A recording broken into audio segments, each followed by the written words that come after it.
রহমানকে বলতে চাই, আমার দেশের সীমান্তে হত্যা চলবে না, অবৈধ পুঁজি চলবে না, 54টি অবৈধ নদীর পানির ন্যায্য ইচ্ছা রাখবে, উনি হাসিনাকে ফেরত দিতে হবে। হাদির উপর আক্রমণ করা সন্ত্রাসীদের আপনারা রক্ষা করছেন, তাদেরকে ফেরত দিতে হবে। দ্রুততম সময়ের মধ্যে ফেরত না দিলে, আপনারা নাকি 71-এ আমাদের সহযোগিতা করেছেন, আমরাও মুক্তিকামী 7 সিস্টারকে সহযোগিতা করছি। 71-এর যদি কোন ঋণ থাকে আপনাদের কাছে, সেই ঋণ এবার পূরণ করতে চাই।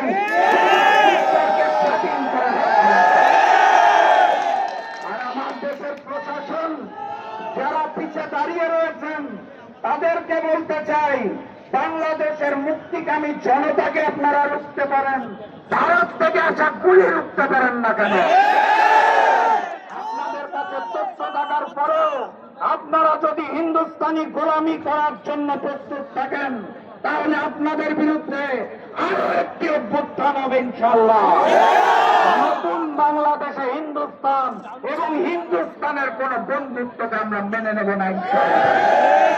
নারায়ে তাকবীর, নারায়ে তাকবীর, দিল্লি না ঢাকা, দিল্লি না ঢাকা, গোলামি না আজাদি, গোলামি না আজাদি, ইনকিলাব, ইনকিলাব।